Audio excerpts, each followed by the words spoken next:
2023, c'est fini, enfin presque, et en tout cas, l'année cinéma touche à sa fin. Nous, on a vu plein de films.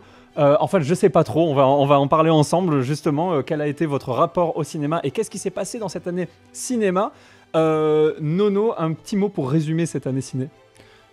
Un petit mot pour résumer cette année ciné, elle a été conséquente. Merci Gaumont et sa carte illimitée, qui te permet d'y aller à peu près toutes les semaines. Du coup, ouais, je pense que j'y suis allé bien 1 à 2 fois par mois au ciné, et c'était vraiment cool. C'était vraiment cool, couplé en plus à vers la fin de l'année où tu as quand même pas mal de petits films qui sortent sur Netflix. Je pense qu'ils arrivent quand même bien à timer la sortie de leur film avec l'époque de l'année où tu restes chez toi avec ton plaid et ton chat et où tu peux du coup ne pas aller au ciné et quand même voir des petits films sympas qui sortent dernièrement. Donc ouais, elle a été bien remplie cette année ciné pour moi. Merci pour ton petit mot, Édouard Baird dans Astérix Obélix Mission Cléopâtre. Et Floris, toi? Moi, je dirais à l'image de ma soirée d'hier où j'ai enchaîné Yannick et Super Mario Bros. Une année à ciné un peu what the fuck. Et puis pour moi, je pense que c'était l'année du ras-le-bol général. On en parle tout de suite. Spoiler alert, l'émission qui meurt à la fin. Alors, Mario Bros and Yannick. Je suis tes consignes et j'avais lu dans les archives de nos conversations de préparation d'émission que tu allais évoquer ces deux films. Je me suis dit, a priori, ce sont des grands films pour Guillaume. J'ai beaucoup de respect pour Guillaume.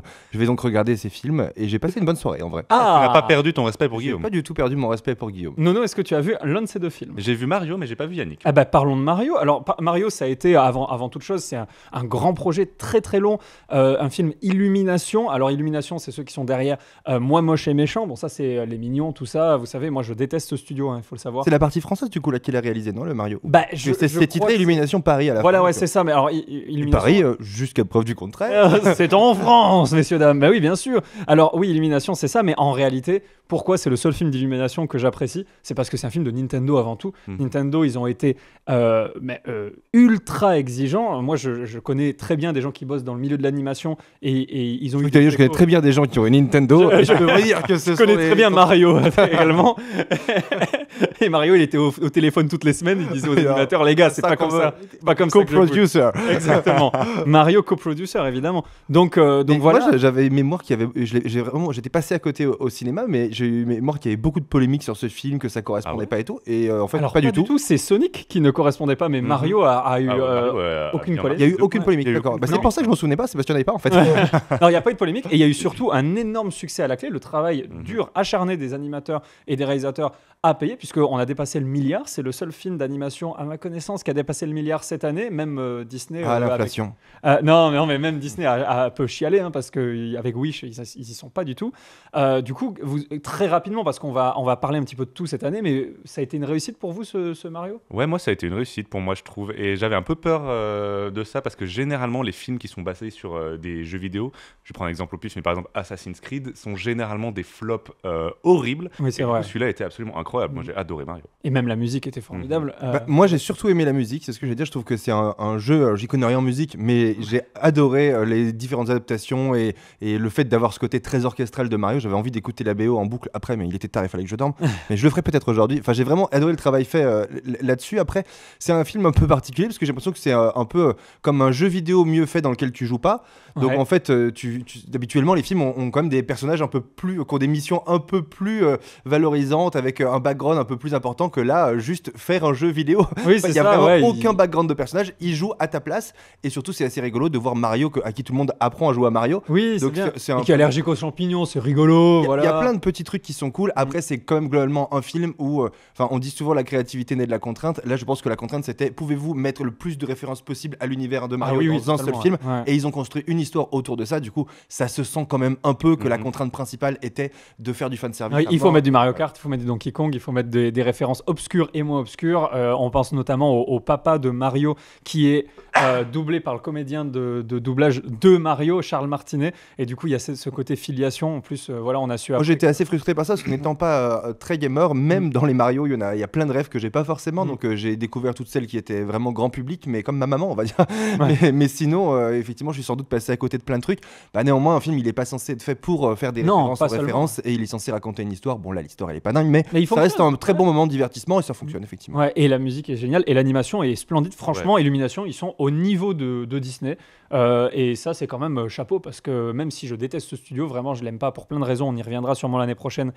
Et là, en ce moment, il y a Migration d'Illumination qui est au cinéma. J'ai pas eu le temps de le voir, mais j'imagine que apparemment c'est très bien. Donc voilà, faudra. Ouais, Non, mais- Le mec déteste le studio à part l'ensemble de Allez ses voir films. Migration. Apparemment, c'est bien. Puis moi, je suis méchant au final, tout bien. En fait, Ce que je suis un j'aime pas connard. dans l'émission, c'est le mot studio. En fait, je trouve qu'ils auraient pas dû utiliser le mot studio. Ouais, et voilà. ça m'énerve beaucoup. quoi. Non, voilà, cette année, elle a été en tout cas marquée par ce film-là. En tout cas, on note que dans Moi, moche et méchant, Guillaume est plus le méchant du coup. Exactement. Bon, peut-être moche, ça, je sais pas. Et le moi, tu le vois pas du coup. Oh bah il y a que moi malheureusement, ça c'est le souci. Mais ça je crois que c'est Universal qui travaille avec Illumination. Universal, ils ont eu un autre énorme succès, mais même colossal. On reviendra sur Yannick plus tard, ça c'est pas Universal. Juste, excusez-moi, est-ce qu'il va y avoir des spoilers dans cette émission ou pas? Parce que Non, comme mais- on parle de plein de films et tout, je me dis si on écoute cette émission mais qu'on sait pas de quel film elle parle, est-ce qu'on peut l'écouter de manière safe? Oui, on peut l'écouter de manière plutôt safe. En tout cas, c'est plutôt un Plutôt retour. safe. Imagine un bâtiment et tout. Et attention, ce bâtiment est plutôt safe. Il y a certaines parties où il faut mettre votre casque de sécurité, mais normalement on va pas trop spoiler. Voilà, dans Oppenheimer il y a une bombe. Ce qu'on c'est- ferait à la limite comme code entre nous, c'est au moment où on va spoiler, on dit juste avant sans vouloir spoiler et juste Et là, derrière on évidemment. spoil. Évidemment, c'est comme ça que ça va se passer, tout à fait. Mais justement, l'autre succès de Universal cette année, c'était eh bien Oppenheimer, le film qui a fait l'effet d'une bombe, si je peux me permettre, en box-office. Tu l'as préparé celle-là. Et il était contre une autre bombe, si je puis être un petit peu vulgaire. GG nous en témoigne, Gérard Depardieu évidemment serait d'accord avec cette remarque. C'était Barbie, qui était juste à côté, le fameux Barbenheimer, qui était Ouais. l'un des plus gros événements cinématographiques C'était de l'année. incroyable. C'était trop bien à vivre. Enfin, je sais pas vous, qu'est-ce que vous en avez pensé de ce moment Tu sais que ça marketing a extrêmement bien marché sur moi parce que j'avais un peu oublié l'école cinéma au profit de l'école cinéma à la maison et Netflix et beaucoup format série qui me plaisait beaucoup ces dernières années. Et je crois que finalement cet événement cinématographique là avec deux films très différents mais très quali qui sont un peu à l'image de l'année ciné aussi, le fait de pouvoir aller dans une salle et puis de ressortir avec des émotions très différentes, des réflexions sur le monde très différentes, des manières de faire très différentes dans la même période, bah, c'était le fait d'aller voir et l'un et l'autre parce que c'était le momentum marketing, c'était que finalement les gens aillent voir les deux et que l'un Exactement. tire l'autre vers le haut. Bah, ça m'a redonné envie d'aller au ciné. C'est à ce moment-là aussi que j'ai pris la carte illimitée dont tu parlais et où j'ai vu beaucoup plus de films à partir de ce moment marketing qu'au début de l'année où j'étais passé un peu à côté de tout ce qu'il y avait eu. Donc pour le coup, sur moi, ça a marché le marketing. Et oui. puis- Ah, moi aussi, ouais. Ah ouais, t'as aimé. Justement, j'avais jamais trop fait gaffe en fait à ce côté marketing avant des films. C'est vrai. Et c'est vraiment avec Barbenheimer. Excusez-moi, que de je me quel monde étiez-vous C'était- Moi, je pensais pas que c'était une dernières industrie, années. le cinéma. Mais c'est vraiment là où je me suis rendu compte de l'importance en fait que le marketing peut avoir sur deux films, comme tu disais, en plus qui sont tellement complètement différents. Je veux dire, mais à quel moment tu compares les deux et tu Non, mais les- pour le coup, le marketing entre les deux, ce sont deux studios différents. Oui, oui, Ah, oui. il s'est bidouillé un Ouais. peu l'un avec l'autre, mais je sais Parce pas si que- c'est le fruit d'une stratégie. Alors c'est parce Je crois pas, qu'aucun des deux ne voulait bouger sa date de sortie. Ça c'était qui a les plus grosses, qui a la plus grosse plutôt. Et donc on avait Warner d'un côté avec Barbie et Universal de l'autre. Et Warner, et il faut savoir que Nolan, donc qui a réalisé Oppenheimer pour le compte d'Universal, c'était le premier film chez Universal qu'il faisait parce que historiquement il était chez Warner. Et après l'échec de Tenet, Warner ils ont essayé de lui imposer des trucs, tout ça. Il n'était pas du tout d'accord et il a dit je vais partir chez Universal. Et il se trouve que Tenet était peut-être un échec, mais ça a donné naissance ensuite à Oppenheimer, qui est un film qui, pour un biopic, est un immense succès. Et même au-delà de pour un biopic, c'est un immense succès. Il tutoie le milliard, ce qui est vraiment, qui n'est pas étonnant chez Barbie. Qui n'est pas étonnant non plus aux États-Unis où le vouvoiement n'existe pas. Donc, Ouais, exactement, tout à fait. Mais voilà, Barbie qui dépasse le milliard, c'est une licence, une franchise plutôt. Enfin, ça va devenir une franchise en plus. C'est pas étonnant, mais par contre, un biopic sur le mec qui a inventé la bombe, c'est quand même assez étonnant. bah, disons que c'est pas comme ça que c'est pitché, c'est un film de Nolan. Oui, voilà, c'est avant tout vendu comme un film de Nolan. Et justement, est-ce que ça a deliver à la hauteur de ce qui nous a été vendu? Moi, je pense que c'est assez unanime, mais peut-être que je vais être surpris. Non, moi ça m'a énormément plu ce film. J'ai été assez étonné de voir à quel point le film durait après l'explosion de la bombe. En fait. Oui. Tu as Tout à vraiment fait. l'impression, enfin, tu vas voir ce film en te disant l'explosion, le test réussi de la bombe, ça va être le climax du film et après c'est un peu la fin.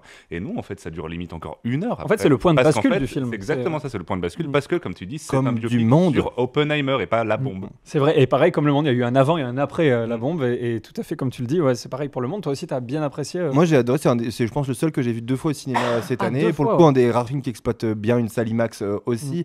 Et je l'ai trouvé plein de complexité, en même temps d'une simplicité redoutable dans ses dialogues, sa manière de raconter les choses, sans fioriture. On est parfois perdu dans les films de Nolan et Nolan est justement l'échec commercial de Tenet et peut-être trop de complexité. Ah bah, à un moment c'était donné, aussi la période, tu perds Covid. des gens. Oui, non, mais C'était c'est pas certain. Mais moi, je pense que Tenet était un grand film, mais par contre, il est complexe et, Ah oui. et là, il y a un côté peut-être plus facile à suivre, mais en même temps avec énormément de choses à l'intérieur. Et moi, j'ai trouvé que c'était Une vraiment... intelligence dans le propos, dans le montage, en fait, c'est Ouais, tout. puis la partie 2, elle est vraiment géniale. trop Elle bien. ajoute un côté thriller et en même temps, comme tu dis, un point de bascule dans ce monde qui maintenant va devoir faire de la petite politique et de la stratégie aussi, Tout à parce fait. qu'on ne pourra plus juste s'entretuer les uns les autres parce que ça devient trop important. Donc il y a vraiment cette partie-là qui est hyper intéressante et qui nous rappelle un peu tout ce qu'on voit. Enfin, le montage reste un des grands points forts des films de Nolan. Nolan, ouais. La temporalité aussi, mais avec moins de fioriture que d'habitude. Et je trouve que là, Bah, il rentre dans le registre cinéma d'auteur au sens positif du terme. Oui, au grand cinéma d'auteur, mais de divertissement aussi. C'est là où il est très, très, très, très bon. Il a toujours été bon là-dedans. Et puis, je tiens à souligner un truc qui est très malin de sa part, c'est qu'il sait qu'il y a beaucoup de personnages secondaires qu'on va pas retenir les noms. Et alors, il nous met des acteurs très connus et très reconnaissables qui ont des gueules de cinéma pour qu'on se souvienne, ah oui, lui, c'est celui qui ressemble à Robert Downey Jr. et compagnie. Et dans un autre cas, ça pourrait desservir le film. Et là, c'est un vrai outil qu'il a utilisé en faveur de ne pas bloquer son récit. Franchement, chapeau. Moi, je trouve que c'est l'un des plus grands films de cette année. Ouais, moi je suis d'accord avec ça. Ouais. Barbie, de son côté, c'est une autre... Alors, il faut savoir que Barbie, c'était le film que j'attendais le plus de l'année, parce que moi, j'adore. C'est comme à l'époque où il y avait le film Dora l'exploratrice qui est sorti. C'est un film où tu ne sais pas ce qu'ils vont bien pouvoir faire avec ça. Et du coup, moi, ça attire attise ma curiosité Ça plutôt. peut attirer aussi. Ça attire mon culot, visiblement, c'est ce que j'allais dire. Mais ça attise surtout ma curiosité. Je me dis, mais qu'est-ce que c'est? En plus, au début, on avait, je crois que c'est Amy Schumer qui était sur le projet, ensuite elle est partie, et ça a été remplacé par... Enfin, elle a été plutôt remplacée par Margot Robbie, qui est évidemment, elle semble taillée pour le rôle, mais quel rôle? En fait, on savait pas trop ce que ça allait nous proposer, et en fait, on se retrouve face à une fable féministe, mais très justement dosée, en plus avec une réalisatrice, Greta Gerwig, qui est extrêmement douée. Elle vient du cinéma d'auteur et elle fait en fait d'un certain côté son cinéma d'auteur avec ce blockbuster. Qu'est-ce que vous en avez pensé, vous, de Barbie? J'ai vraiment adoré aussi. Quand je suis sorti de cette semaine Barbenheimer, j'avais vraiment du mal à choisir lequel des deux films j'avais préféré. Ouais. Finalement, je pense que Oppenheimer est devant, mais de genre 1%. J'ai vraiment bien aimé Barbie. J'ai trouvé que ça faisait aussi un peu une belle porte d'entrée au féminisme, en fait. Ça pose vraiment des questions et comment on appelle ça, de la sensibilisation de base au féminismisme que je C'est marrant, beaucoup de un homme en 2023 qui ne sait pas exactement. Attendez, comment vous dites comment vous dites les femmes des meufs déjà là? Attendez, il faut que je le revoie. Dans le monde, le l'endométriose n'est qu'un concept abstrait inventé par des femmes. Il faut que je revoie le film parce que c'est vraiment plus clair dans ma tête. Genre, Oppenheimer, c'était beaucoup plus simple. Non, ouais, oui, c'est vrai. Gérard que la Depardieu m'a tout sensibilisation. Ouais, c'est vrai que Non, mais c'est vrai que c'est une belle sensibilisation, je trouve. Par contre, pour moi, c'est pas un film pour enfants. Enfin, Floris, qu'est-ce Non. que t'en penses? Bah, ça peut l'être. Moi, un peu comme toi, je pensais qu'ils allaient en faire une énorme merde. Alors du coup, j'étais curieux. Bien sûr. J'aime bien me sentir plus intelligent quand je trouve des trucs simples qui sont pas faits pour moi et intellectualiser les choses qui doivent pas l'être. Donc du coup, j'étais ravi. Et finalement, bien coincé à la fin parce que ouais, c'est un bon film malheureusement. Bah, oui. Je dis malheureusement, il y a quelque chose quand même de l'ordre du capitalisme qui n'a pas de race et qui donc du coup peut, si ça lui rapporte de l'argent, se moquer allègrement de lui-même, et c'est ce que fait ce film. Donc je ne sais pas à quel point c'est brillant et à quel point c'est dangereux, parce que c'est quand même souvent un film dont le but est fait pour que les choses ne changent pas à la fin, et après voilà, il y a plein de bonnes idées, c'est une très belle manière d'intégrer ce monde de Barbie. Ça aurait pu être ridicule et ça ne l'est pas du tout. Très C'est créatif. certainement moi j'ai jamais vu une aussi belle propagande pour que des hommes puissent prendre conscience de ce que ça fait dans un monde de femmes. Cette mise en image là, elle est exceptionnelle, elle est rare et précieuse, et je pense qu'elle l'est surtout pour les jeunes hommes aussi.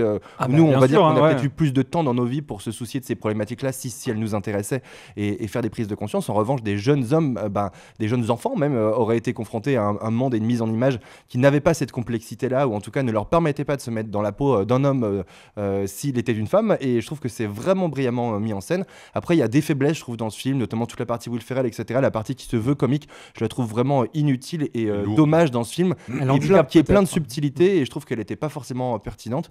Et en sortant du film, bah voilà, j'avais aussi plein d'autres critiques que j'ai oubliées, ce qui veut dire que ça reste quand même un bon film puisque Bah j'ai oublié oui, pourquoi bien je ne l'aimais pas trop. Puis moi, il y a des moments où je me suis senti un peu visé et je pense que c'est le but, mais c'est vrai Tu veux dire le mec qui explique le cinéma? Exactement. Moi, j'avoue que je me suis vraiment senti viser le mec qui explique à sa meuf du truc du Cinoche.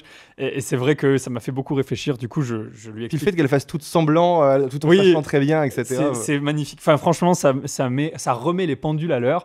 Et c'est malheureux qu'il faille attendre 2023 pour avoir un film grand public qui ose en parler frontalement. Bravo à Warner d'avoir greenlighté. Cela dit, c'est un peu, si on devait résumer la tendance 2023, et je pense que le milieu de l'émission est le moment pour le faire, c'est vraiment une année de personnages féminins forts, et je pense pas avoir vu aussi un film en 2023 où il n'y a pas un homme qui pleure à un moment, etc. C'est des sujets qui ont été amenés à partir des années 2020, mais là c'est vraiment systématique, il n'y a pas une production dans laquelle on voit pas un homme qui montre ses sentiments et sa sensibilité et ses faiblesses, et une femme qui a un poste fort, quitte d'ailleurs à traverser la réalité, comme ça a été le cas dans la série Tapi par exemple, Bien sûr. de Tristan Segala, où le personnage de la femme de Tapi se retrouve complètement réinventé parce qu'en 2023 il faut produire un film n'est pas bankable s'il n'y a pas un personnage féminin fort, quitte à réinventer la réalité, parce que quand on raconte l'histoire et quand l'histoire a empêché à des femmes d'être fortes, ou en tout cas d'être connues pour être fortes, bah, on n'a malheureusement pas la documentation ou pas la possibilité de raconter ces histoires-là, donc on les réinvente un peu. C'est En vrai. tout cas, je trouve que c'est vraiment symptomatique de cette année très féministe au cinéma. Et ça, c'est plutôt bien. On va voir si on continue dans cette lancée,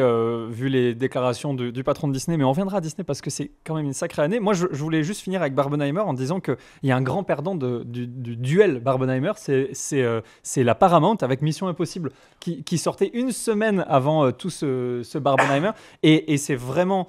un échec, on s'est considéré comme un échec. Alors il a réussi à rembourser son budget, mais ça ne veut pas dire qu'il est rentable pour autant, parce qu'il y a encore toute la partie marketing qui est derrière, qui était assez conséquente. Donc non, Mais c'est souvent, il y a un encore les droits télé, d'exploitation, en streaming, etc. Donc les films, c'est quand même très rare que des films ne remboursent pas leur budget. Bah, là, en tout Même cas, quand ce sont des échecs, c'est juste un échec pour le capitalisme, c'est ne pas avoir fait x12. Hein, mais oui, mais globalement, c'est surtout, la notion du budget, on y reviendra, et de la rentabilité, mais aux États-Unis, ils sont très américano-centrés. Et si sur le box-office qu'on appelle domestique, c'est-à-dire celui qui est sur le sol américain, il n'est pas déjà à une hauteur assez conséquente, alors c'est considéré comme un échec. oui, parce que c'est, je pense, le box-office qui rapporte le plus. Il y a moins d'intermédiaires, alors que dans les distributeurs internationaux, ils prennent une bonne partie de l'argent. Et c'est sûr que pour des actionnaires d'un studio de cinéma, effectivement, si tu t'attends à avoir des revenus à la fin de l'année, notamment pour financer et engager d'autres projets, et que tu les as pas, bah, ça crée un problème, évidemment. Oui, et ça a été un véritable échec, Mission Impossible. Ça a été une conjonction de problèmes aussi, puisque de mémoire, en tout cas en France, Oppenheimer a monopolisé toutes les salles IMAX,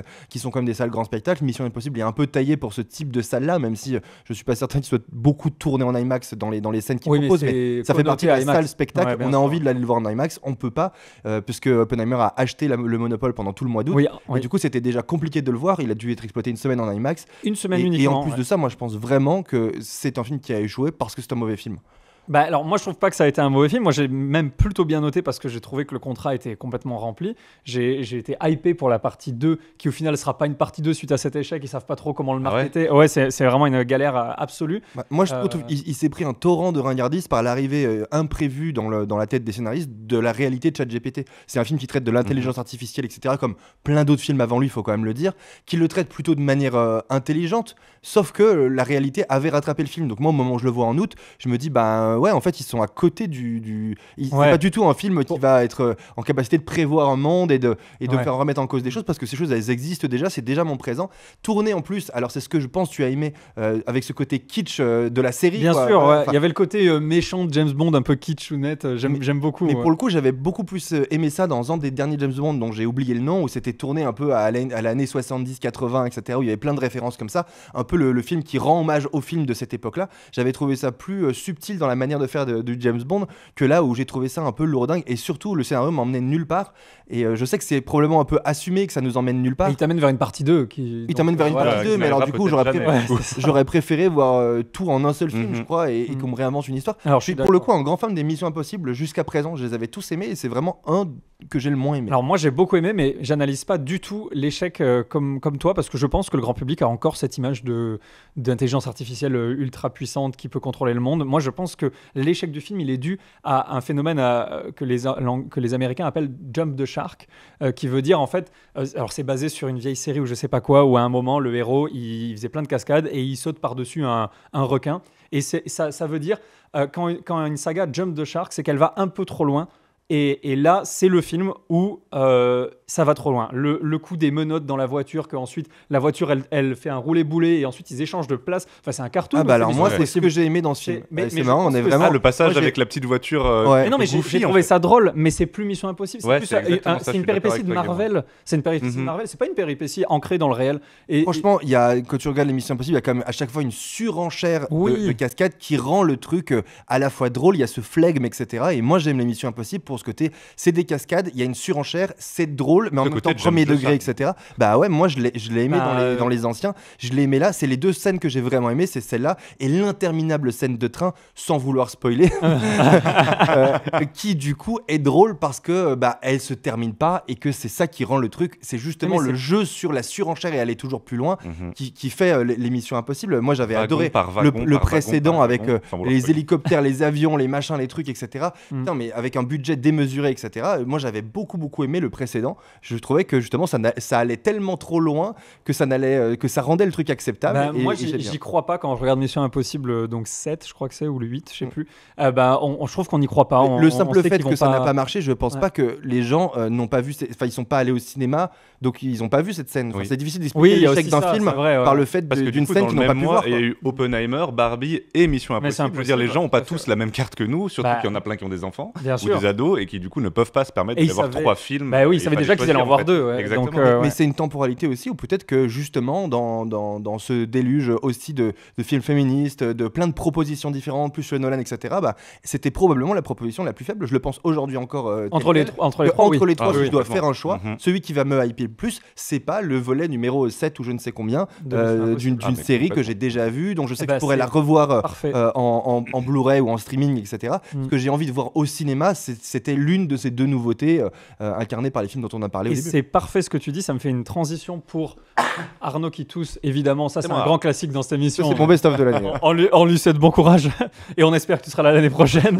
mais non, ça me fait une parfaite transition pour moi j'ai dit que c'était l'année du ras-le-bol et je pense vraiment que ça y est, on est arrivé au point où on en a marre des franchises, en tout cas des franchises qui durent depuis le début des années 2010.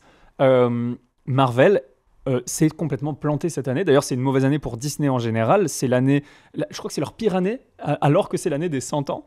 Il n'y a pas un film qui a dépassé le milliard, à part Les Gardiens de la Galaxie 3, mais il y a une raison, c'est que pour le coup, c'est avant tout un excellent film, Les Gardiens de la Galaxie, avec un très bon réalisateur. Alors, je vous conseille de le voir avec un paquet de mouchoirs parce que vous allez chialer toutes les 47 secondes dans ce film. C'est un film formidable et il a fonctionné parce que on a un noyau qui a une sympathie du public qui est intacte encore. Et pour le coup, c'est pas non plus le 7e, quoi. Non, en plus, c'est ça. Et l'ironie là-dedans, c'est que James Gunn, le réalisateur, il part à la tête du studio DC. Donc, le seul réalisateur qui leur a apporté de la providence cette année, il s'en va chez la concurrence. Donc, c'est quand même assez ironique. Il devient patron de DC, James Gunn. Donc, voilà. Disney qui peine à nous faire retourner en salle pour voir ses héros et qui peine tout simplement aussi à mettre certains de ses héros en salle parce qu'il y a Marvel mais il y a aussi Star Wars. On n'a pas vu de film Star Wars depuis très longtemps au cinéma. Beaucoup de séries, pas de films. Je pense, je sais pas ce que vous en pensez. Séries qui du coup ne portent pas les films, c'est aussi une des leçons à tirer de cette série d'échecs au cinéma en tout cas, c'est que le fait de produire des séries pour le coup pour certaines plutôt quali sur Disney+ n'amène pas une audience au cinéma pour voir la suite.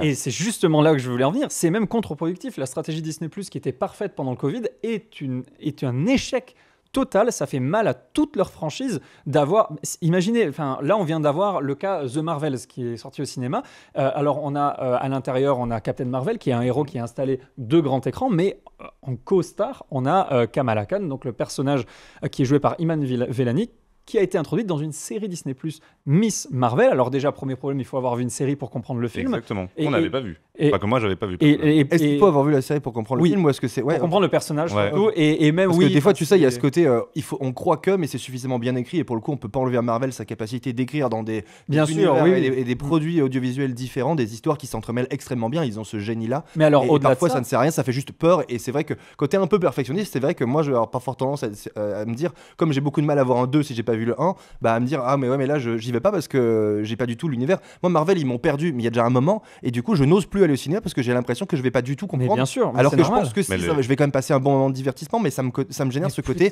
Tu vas pas profiter de l'expérience cinéma parce qu'en fait, il y a tellement de choses à voir et comme t'es pas à plein temps Marvel, malheureusement, tu peux pas profiter à fond quoi. Dans The Marvels, il nous présente Kamala Khan comme une héroïne qui est installée. Et le problème, c'est que cette image de série télé déteint sur son personnage, parce qu'en fait, les gens se disent, si je veux voir plus de Miss Marvel, j'attends de le voir chez moi. Enfin, il y a aucune raison pour moi d'aller me déplacer au cinéma. C'est une héroïne de télé et Captain Marvel. De base, elle n'a pas un capital sympathie énorme. Bref, mais comme quoi on se contredit aussi nous-mêmes parfois dans nos manières d'analyser les choses, où on a été parfois les premiers à dire que cinéma, télé, finalement c'était juste un canal ou une manière de voir les films, mais que certains films, on était souvent contre la temporalité. On disait, à nous de décider si on a envie de voir un film en mode grand spectacle pour le plaisir, ou si on souhaite le voir chez soi, parfois en plusieurs fois si on le souhaite, etc. On défendait plutôt ces idées-là en disant que le produit audiovisuel c'était la création, et puis qu'après le moyen de le voir c'était la liberté de chacun. Et en fait, finalement, dans nos analyses maintenant, parce que c'est toujours plus facile d'analyser des échecs que de prévoir ce qui va se passer, on se rend compte qu'il y a quand même un cloisonnement, comme il y a toujours eu, entre ce qu'on regarde à la maison, entre le côté premium d'un film et le côté plus accessible, on va dire, d'une série, qui plus est une série... J'allais dire gratuite, elle n'est pas gratuite, mais inclue dans l'abonnement. Et puis, il y a tellement de cloisonnement que des fois, j'ai l'impression qu'ils cloisonnent aussi les films avec les séries. Par exemple, quand je suis sorti de The Marvels, j'ai eu l'impression qu'il y avait plein de clins d'œil à Secret Invasion, avec, par exemple, sans vouloir spoiler, Fury qui est dans son espèce de vaisseau stratosphérique, ou encore les Skrulls, et tu te dis, il me manque des pièces, donc je vais regarder Secret Invasion, chose que je n'aurais sans doute pas dû faire parce que j'ai perdu pas mal d'heures de ma vie. J'ai pas du tout aimé ça. Horrible série. Horrible. Pour au final me rends compte que les deux n'étaient pas du tout liés en fait, et que du coup on me fait des clins d'œil à une série en termes de marketing, ça a fonctionné pour le coup. Mais ça a fonctionné sur très peu. Mais ça fonctionne en plus à l'envers, parce que ça fonctionne dans l'idée qu'on n'a plus besoin de Disney Plus parce qu'il y a que de la merde dessus. Voilà, un peu ce côté-là où à part Mandalorian, c'est compliqué d'avoir une série phare sur Disney Plus. En tout cas, moi je vous le dis, je le prévois, je me tente une prévision, mais attendez-vous à payer beaucoup plus cher Disney Plus l'année prochaine, parce qu'il va falloir réussir à combler ce manque énorme. Mais vraiment, c'est catastrophique. Même Wish, ça marche pas. Il y a rien qui fonctionne chez eux. Ils n'ont pas réussi à attraper la rampe qui a été démarrée par Spider-Verse, qui nous a bien prouvé que le spectateur voulait en prendre plein les yeux, voir autre chose. Et le style Disney, c'est fini. Et là, ils ont tenté un truc mi-figue mi-raisin avec Wish, certains aiment ou quoi, mais c'est pas la révolution. C'est pas je dois aller au cinéma pour voir ça. Ah non, ils ont pas fait de film fort. En même temps, comme on le disait la dernière fois, ils sont en période de transition. Le retour de Bob Iger va pas porter ses fruits immédiatement, et peut-être que le visionnaire d'une époque n'est peut-être pas pour être la même personne, le visionnaire de l'époque de demain. Parfois, on peut pas être visionnaire deux fois. C'est le cas de beaucoup de chefs d'entreprise, d'être brillants à un moment donné, et puis après de pas voir qu'ils ne le sont plus et qui sont plus en phase avec le monde, etc. Et c'est aussi très difficile. On dit souvent le monde de l'entreprise aujourd'hui, ce sont les rapides contre les lents. C'est très difficile quand on a la taille du géant Disney de devenir rapide, à comprendre le monde, à cerner ce que les gens veulent voir et à se réadapter. Quand on a un modèle économique qui concerne autant de gens et autant d'implications, parce qu'il y a tout l'écosystème aussi, produits dérivés, parcs d'attractions, etc. L'équilibre de Disney, il est tellement basé sur ce modèle-là que dire du jour au lendemain, on remet tout à plat et on refait un test. En fait, derrière, il y a des gens aussi. Enfin, je veux dire, ça reste des chefs d'entreprise. On le disait, on le suggérait en début d'émission pour Arnaud qui découvre le marketing, et que le cinéma n'est pas que de la réessai.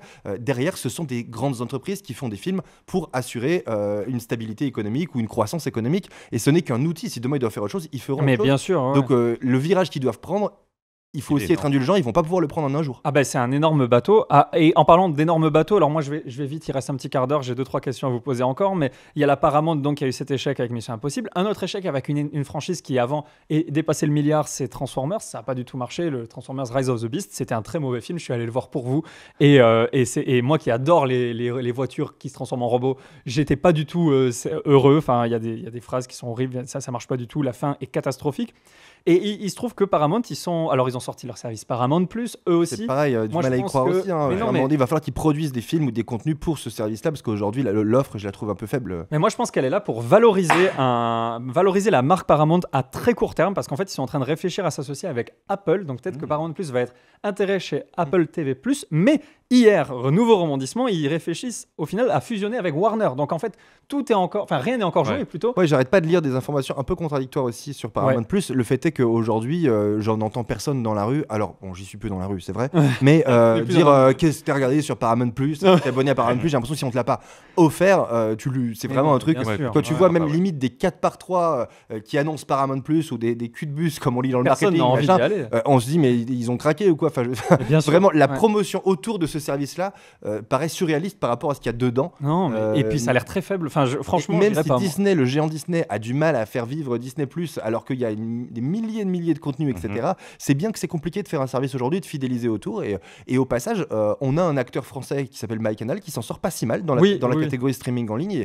Et pour le coup, on avait tous donné Canal un peu mort face à des Netflix, etc. Et je trouve que c'est, en termes marketing, puisque ça a l'air d'être le thème de l'émission, Évidemment. peut-être la promesse ou la chose qu'on a le plus envie d'avoir aujourd'hui. Alors c'est peut-être parce que je suis vieux et que j'approche bientôt les 40 ans, mais je trouve que dans ce qu'on a envie d'avoir, il y a Netflix et MyCanal avant Disney+, presque, et avant Paramount+, c'est certain. En tout cas, c'est vrai que la stratégie de Canal a été payante, mais Canal, c'est aussi quelqu'un qui finance le cinéma français, et ça nous fait une très belle transition. Je Il m'auto-congratule. n'était pas là pour rien, si je peux me permettre de m'auto-congratuler aussi. Donc, Du coup, voilà, alors c'est le moment de reparler de Yannick. Alors ça, pour moi, c'est alors, moi, un de mes tops. avant Yannick, juste Ouais. pour faire cette transition avec le cinéma français, je trouve que moi, le côté Marvel et compagnie, je veux dire les suites à l'infini, etc., Ouais. m'a dégoûté du cinéma, mais pas que cette année, mais déjà depuis plusieurs années. C'est-à-dire que j'avais l'impression que le cinéma n'avait à proposer que soit des films français moyens, généralement dont le modèle reposait sur un financement par une région ou un département, Une chaîne de donc télé. avec des héros parisiens qui allaient à un moment donné dans le scénario,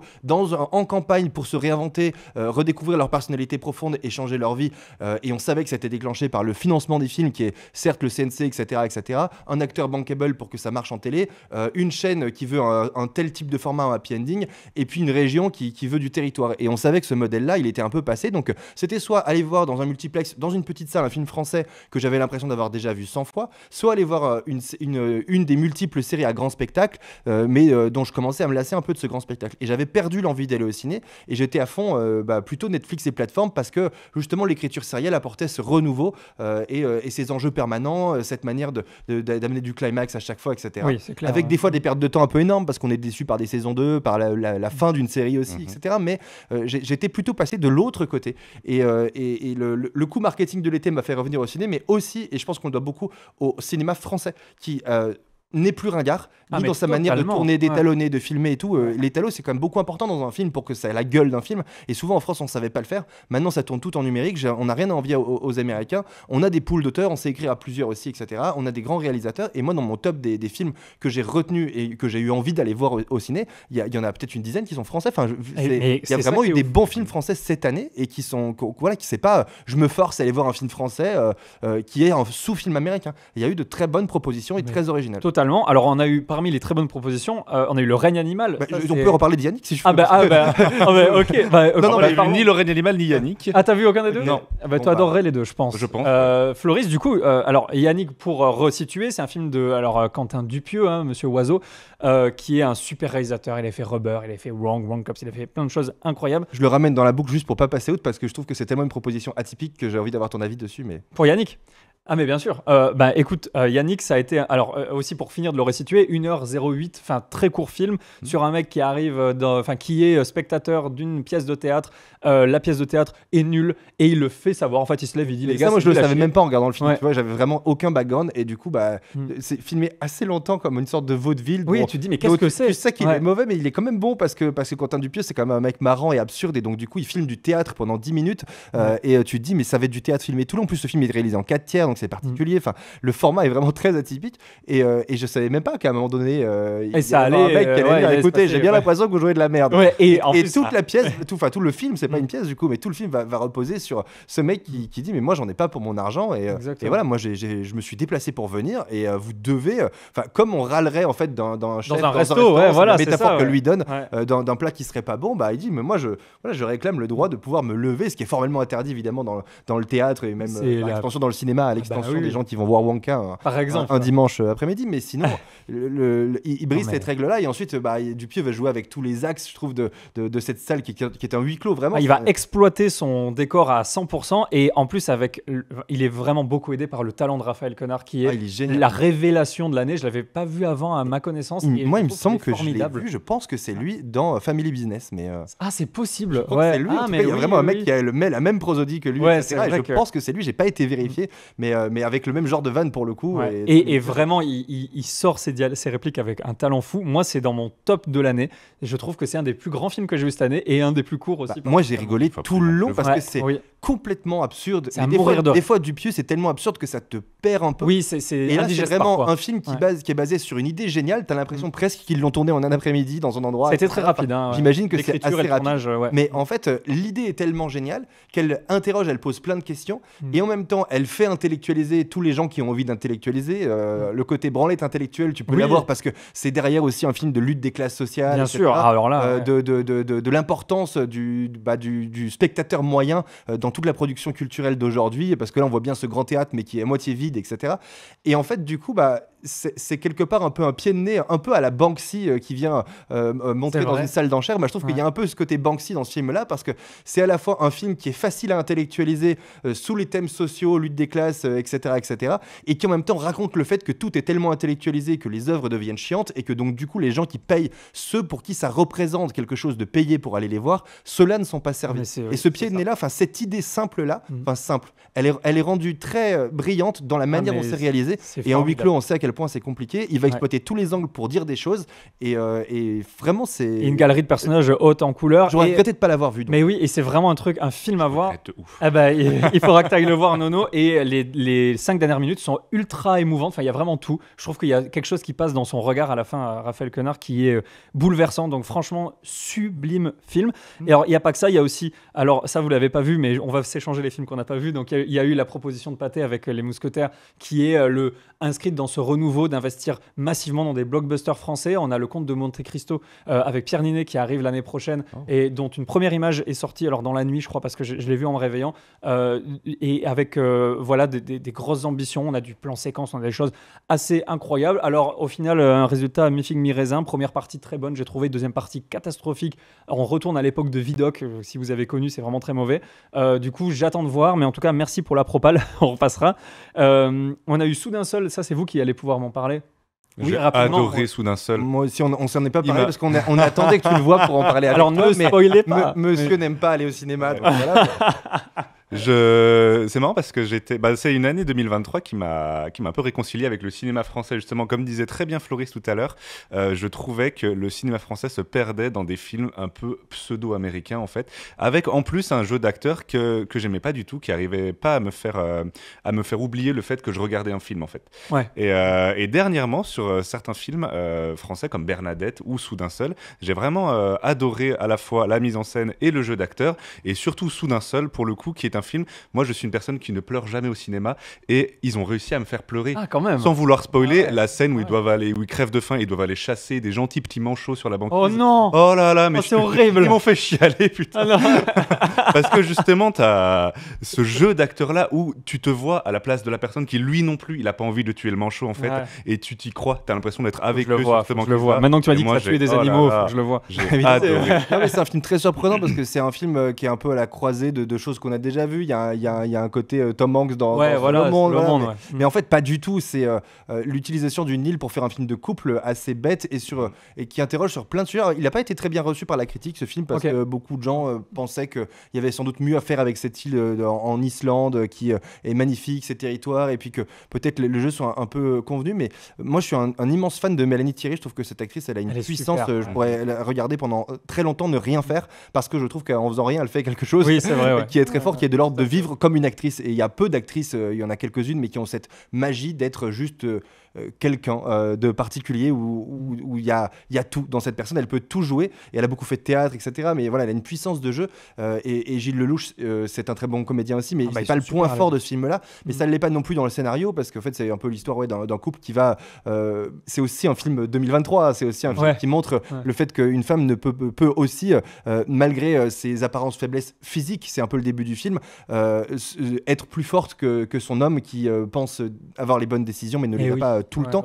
Mais en même temps, c'est un film qui raconte la passion d'un couple et qui interroge beaucoup sur qu'est-ce que c'est qu'être chez soi et qu'est-ce que c'est qu'être en couple, qu'est-ce que c'est qu'être heureux, avec des réponses qui sont assez intéressantes, je trouve.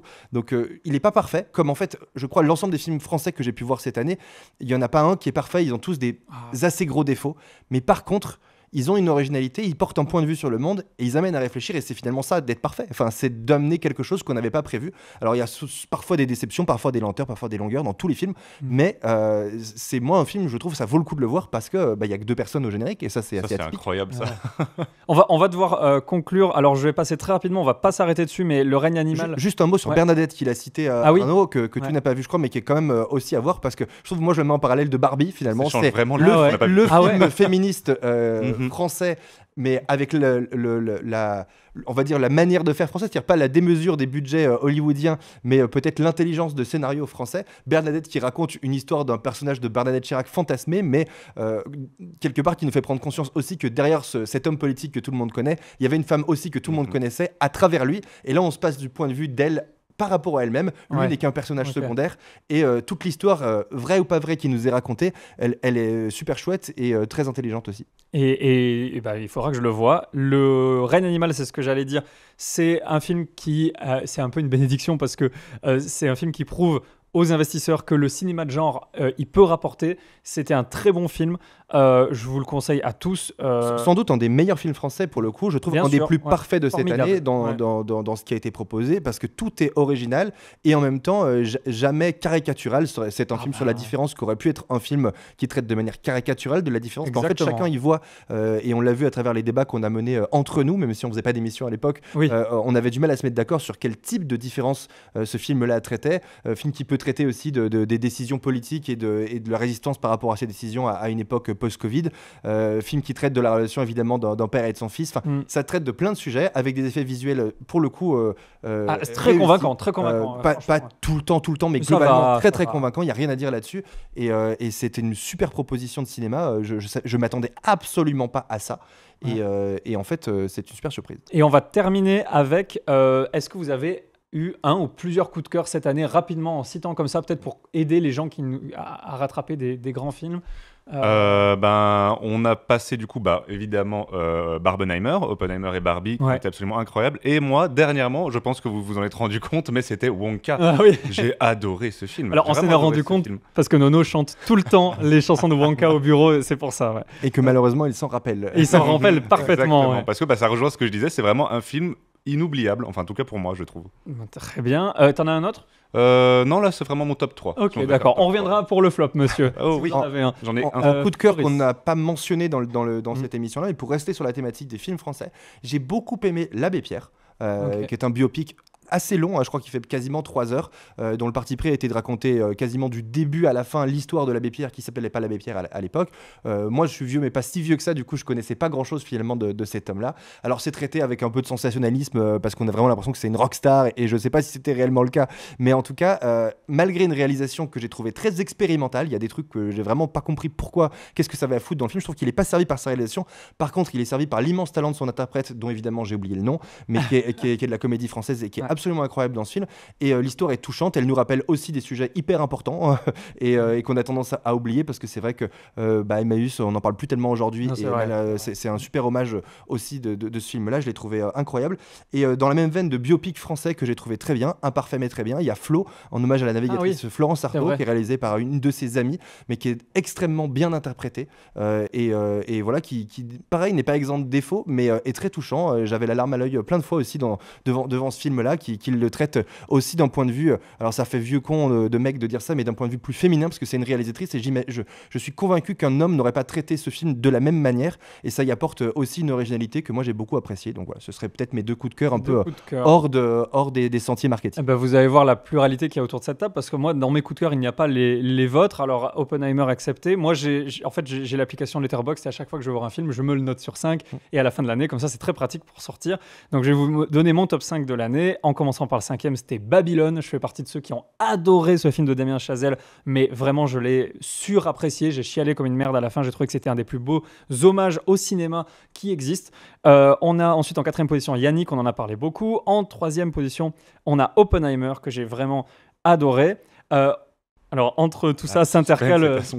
Entre tout ça s'intercale la ressortie de Mission Cléopâtre, mais je le compte pas parce que pour moi, c'est un 5 sur 5. Mission Cléopâtre, c'est incroyable. Je l'ai revu au cinéma, c'était super. Mais en 2e position, il y a eu Spider-Man Across the Spider-Verse, qui était une vraie proposition artistique magnifique, un peu boursouflée au niveau du récit, mais c'est difficile de leur reprocher quoi que ce soit parce que c'est formidable ce qu'ils ont réussi à faire avec cette suite.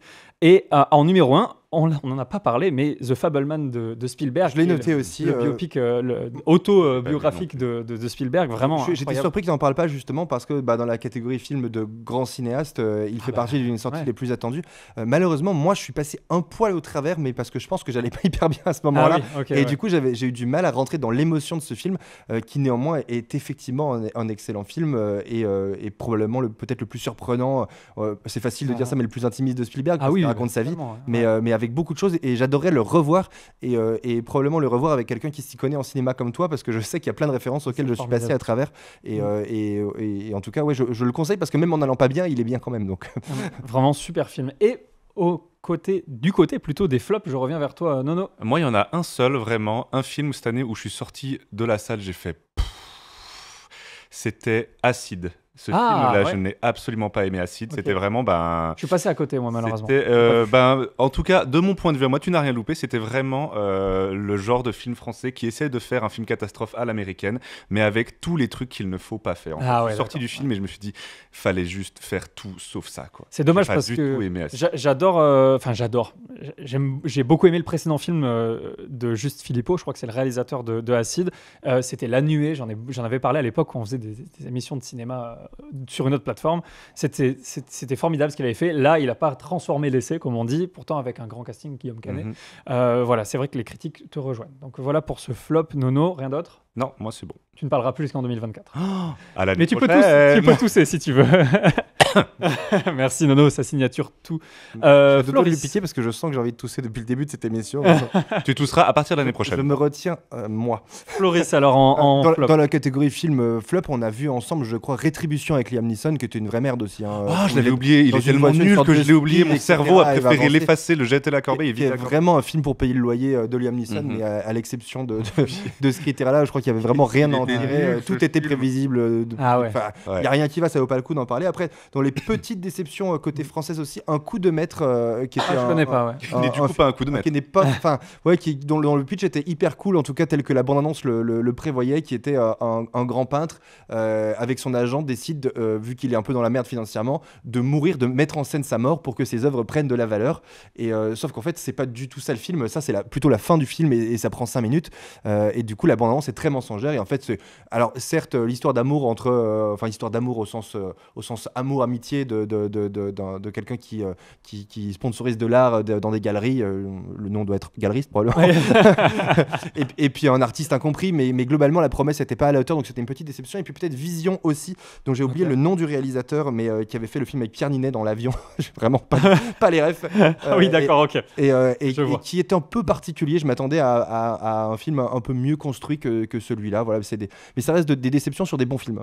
Et pour mes flops à moi, de la même manière que mon top 5, j'ai un flop 5. En commençant par la 5e position, c'est Saw 10. Pourtant, je suis très client, mais à partir du moment où ils utilisent des intestins comme l'assaut, là, ils m'ont perdu. C'était beaucoup trop comique, bizarrement. Sans vouloir spoiler, mais bon, voilà. Napoléon, en 4e position, que j'ai vraiment pas apprécié. Ouais, c'est sûr. On a fait une émission dessus, mais c'est une vraie déception. Ouais. On vous encourage à regarder l'émission. En 3e position, il y a le grand film qui devait sauver le cinéma français, Astérix et Obélix, de Guillaume Canet, qui était une catastrophe. En deuxième position, on a le Marvel Quantum Mania, Ant-Man and the Wasp Quantum Mania, qui était une catastrophe, un vomi visuel. Vraiment, il n'y avait pas d'autre mot. Et On dit que le cerveau retient souvent les mauvaises choses. J'avais oublié le Astérix, tu vois. par Oui, exemple. tu vois, ouais, non, J'avais même oublié le Napoléon, qui est pourtant pas bien vieux. Ouais, donc, ouais. Non, mais c'est catastrophique. Et puis en première position de ce flop, il y a vraiment le Transformers Rise of the Beast. Michael Bay, alors je sais pas s'il nous manque, mais en tout cas, il apportait une personnalité à ses films. Et là, il n'y a plus rien qu'un néant intellectuel, artistique et émotionnel. Et on ressort de ce film plus vite qu'on y est entré. On sent vraiment le dégoût dans Ah, mais ta voix c'était par le- catastrophique. Vraiment, vraiment. Voilà. Mais d'autant plus que tu as des attentes sur Transformers. Ouais, c'est tout à pour ça fait, que ouais. moi j'en ai plus depuis un petit moment. J'avais aimé au début et puis après je m'en suis lassé. Toi tu continues d'avoir des attentes donc forcément c'est J'adore, très décevant. Et c'est d'autant plus décevant dans le cinéma quand il y a de l'argent. Quand Et il y a oui, tout oui, pour bien bien sûr. faire. Moi c'est très souvent, je me fais souvent cette réflexion là pour les comédies. Il y a très peu de bonnes comédies françaises et en fait souvent je me dis mais attends ils ont l'argent, ils ont le casting, ils ont tout. Bah typiquement le Astérix c'est vraiment ça. Ah bah oui, C'est- alors c'est- là, c'est moi je pense le film qui m'a le plus dégoûté de voir que des comédiens qui ont du talent, de l'argent, etc. Pourquoi ils sont pas foutus de faire des vannes et pourquoi un studio dit à Guillaume Canet non mais vas-y c'est génial mec. On a l'impression d'un réalisateur qui apprend à faire des films comiques, qui pense qu'il sait le faire et qui fait ce qu'on fait quand on a 12-13 ans et qu'on essaie de faire ses premiers films, c'est-à-dire qu'on fait des blagues rigolotes avec la caméra, mais ça n'est drôle que quand tu les as jamais fait et c'est drôle pour toi et ta famille. Mais là, c'était un film Ah oui, oui, c'est avec ça, beaucoup d'argent et je veux dire, C'est- je trouve c'est ça fou. n'importe quoi. J'en veux pas du tout à Guillaume Canet. Je comprends qu'il soit débutant dans la réalisation de films humoristiques. J'en veux à tous les gens autour qui savent qu'un film humoristique, c'est ce qu'il y a peut-être une comédie, c'est ce qu'il y a de plus exigeant à faire au cinéma, surtout avec autant de contraintes de référence qu'un Astérix. Et c'est absolument pas normal que personne lui dise, mec, il faut faire mieux que ça. C'était Parce que je pense catastrophe. qu'il était capable de faire mieux. C'est catastrophique, je suis content que ce soit planté. Difficile de parler de 2023 sans mentionner la grève des scénaristes et des acteurs. Voilà, on l'a fait. On n'a pas le temps, mais en tout cas, ils avaient tout mon soutien. Je On suis était content. nous-mêmes en grève pendant pas mal de mois et personne ne C'est s'en vrai. est plaint et on s'en est Exactement. sorti tout seul. Non, mais je suis très content qu'à Hollywood, ça se soit un petit peu bougé les fesses. Les derches. On verra un petit peu exactement sur quoi ça J'ai va hâte de déboucher. découvrir tous ces nouveaux films écrits en intelligence artificielle, même Ouais. si ça a pas vraiment l'air d'être autorisé, mais j'ai hâte de voir quand même. Ça va arriver. Justement, on vous donne rendez-vous en tout cas en 2024. Nous, on a adoré faire cette émission sur cette fin d'année et on revient avec toujours plus de bonne humeur et de spoil. Voilà, merci de nous avoir suivis. C'était Jean-Michel à la rédac. Non, non, merci beaucoup pour cette fin d'année et merci Nono d'avoir de t'être prêté au jeu, Floris aussi, et de nous faire confiance. À bientôt les amis, peu importe là où vous nous écoutez. T'as pas toussé toi encore? J'ai pas encore toussé. Bah, je souhaite en 2024. Ça sera en 2024. Ciao, ciao. Au revoir à tous. Ciao, ciao.